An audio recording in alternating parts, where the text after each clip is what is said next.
राम राम दोस्तों, मैं आपकी प्यारी दुलारी चुगल किशोरी। कैसे हैं आप लोग? भाई हम तो बिल्कुल ठीक हैं और रोज की तरह आपकी चुगल किशोरी आपके सामने हाजिर है ढेर सारी ओरिजिनल चुगलियां लेकर। अब अनुपमा में वनराज का साम दाम चल रहा है तो अनुपमा वनराज की चाल की गांठें खोलने में लगी है।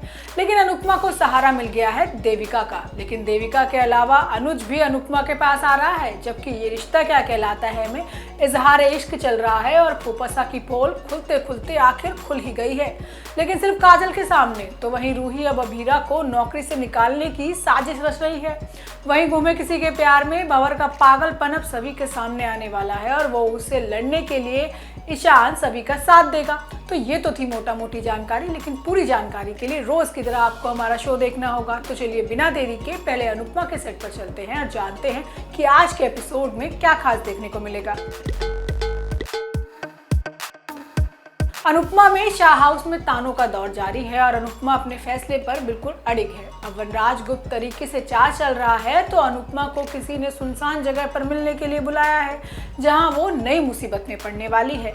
अब जंगल में अनुपमा और देविका दोनों फंसने वाले हैं और ये जो राज है ना, वो टीटू से जुड़ा है। अब वो क्या है उसके लिए आपको थोड़ा इंतजार करना होगा। लेकिन आज होता ये है कि आज टीटू और अंश का जनेऊ की रस्म होती है और अनुपमा और बापूजी मिलकर जनेऊ का मतलब बताते हैं। अब वनराज टीटू के हाथों से अंश का जनेऊ नहीं होने देता। अब रस्म के बाद अनुपमा निकलने को कहती है, लेकिन बापूजी और बाकी सभी लोग अनुपमा को रुकने के लिए कहते हैं। लेकिन बाहर वनराज का तो कहना है कि भाई घर में तो जगह है ही नहीं। अब अनुपमा का भी शाह परिवार में रुकने का कोई खास मन नहीं है भाई, क्योंकि वो अपने भाई के साथ समय बिताना चाहती है। अब अनुपमा कहती है कि उसे वापस अमेरिका जाकर अपने ऊपर लगा कलंक भी मिटाना है। अब पहले तो वनराज हैरान होता है, लेकिन तोशु के चेहरे का रंग उड़ जाता है। वहीं दूसरी तरफ अनुज और छोटी भी शादी में शामिल होने के लिए रवाना हो गए हैं, लेकिन अनुज का मेन फोकस है गुलाटी और वेटर राहुल के बारे में जानकारी निकालना, जिससे पता चल सके कि वही कॉकरोच कांड आखिर किसने किया है। वहीं शो में देविका की एंट्री भी हो चुकी है, जो अनुपमा का हौसला बढ़ाने के लिए आई है। अब जब अनुपमा पर मुसीबत आई है तब तक देविका पहुंच जाती है।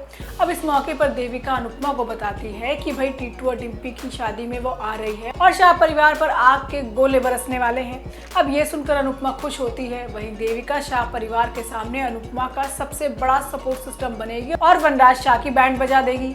अब इस दौरान अनुपमा को एक लड़की का फोन भी आता है, जो उसे टीटू के बारे में बात करने के लिए बुलाती है। अब ये सुनकर अनुपमा टेंशन में आ जाती है, लेकिन दावा किया जा रहा है कि लड़की कोई और नहीं बल्कि टीटू की गर्लफ्रेंड है। अब देखना होगा कि ये शादी आखिर होती कैसे है।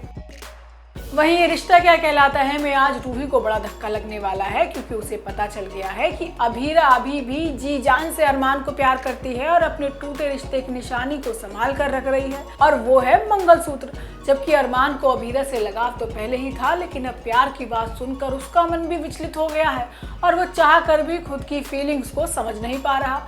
लेकिन आगे आने वाले एपिसोड में प्यार की बात जुबान पर आ ही जाएगी। आज होता ये है कि विद्या को पता चल गया है कि भाई माधव गायब है और वो ये बात दादीसा को बताने वाली होती है, लेकिन संजय उसे रोक देता है और कहता है कि इससे शादी का माहौल खराब हो जाएगा। संजय विद्या को यकीन दिलाता है कि वो खुद माधव को ढूंढ कर लाएगा, लेकिन तभी माधव का फोन संजय की जेब से गिर जाता है और काजल ये देख लेती है। लेकिन संजय मामला संभाल लेता है, लेकिन काजल के मन में शक बैठ गया है। वहीं दूसरी तरफ अरमान परेशान है, क्योंकि उसके मन में अभीरा के लिए प्यार जाग गया है, लेकिन वो फिलहाल खुद नहीं समझ पा रहा। अब वो अभीरा से सवाल करता है कि प्यार करने के बाद भी हमारी शादी में आखिर काम क्यों कर रही हो। लेकिन अभीरा कहती है कि दिल तो पहले ही टूट गया है, लेकिन अब पैसों की भी जरूरत है, इसलिए उसे सिर्फ अपने पैसों से मतलब है। जिसके बाद अभीरा अपने टूटे हुए मंगलसूत्र को संभाल कर रखती है और भगवान के सामने अपनी फीलिंग रखती है कि भले उसे अरमान नहीं मिला, लेकिन वो अपने रिश्ते की टूटी निशानी संभाल कर रखेगी। अब अभीरा को ऐसा करता देख रूही और स्वर्णा दोनों देख लेती हैं और उसे हैरानी होती है कि आज भी अभीरा अरमान से प्यार करती है। जिसके बाद स्वर्णा रूही से सवाल करती है कि अभीरा का प्यार सच्चा भी है और पुराना भी, और अरमान के मन में भी अभीरा के लिए कुछ ना कुछ तो है। लेकिन रूही फिलहाल किसी की बात नहीं सुनती और उसे यकीन है कि अरमान भी उसका दिल नहीं तोड़ेगा। जबकि काजल संजय के सामने माधव के फोन पर फोन करती है और फोन संजय के पास है। अब वो उसे रंगे हाथ पकड़ लेती है। अब संजय काजल के सामने सारा सच बता देता है और गिड़गिड़ाता है कि वो दादीसा को कुछ ना बताए, वरना अभीरा घर में वापस आ जाएगी और उसकी कोई इज्जत नहीं रहेगी। वहीं गुम है किसी के प्यार में ईशान को भंवर के गंदे इरादों के बारे में पता चल गया है और वो सभी को भी आगाह कर चुका है। लेकिन सभी को लगता है कि ईशान तो कुछ ज्यादा ही सोच रहा है। लेकिन अब सभी भी समझ गई है कि भंवर वाकई ही गलत और सनकी इंसान है और वो उसके लिए खतरा भी है। लेकिन आगे आने वाले एपिसोड में सभी के लिए भंवर खुद को चोट पहुंचाने वाला है, जिसको देखकर सभी को ईशान की एक एक कही हुई बात याद आएगी। वहीं अब ईशान और रीवा की शादी भोसले कॉलेज में होने वाली है, मतलब सभी की आंखों के सामने। फिलहाल ईशान अपने दिल की बात सभी से कह नहीं पाया है, लेकिन जल्द ही वो अपनी भावनाओं के सामने मजबूर होकर सभी को आई लव यू कहने वाला है। तो दोस्तों, ये तो थी आज के तीनों सीरियल की पूरी जानकारी। आपको हमारा ये शो कैसा लगा हमें लाइक कमेंट करके जरूर बताइएगा, और अगर आपने हमारे चैनल को सब्सक्राइब नहीं किया है तो याद से वो भी कर लीजिएगा।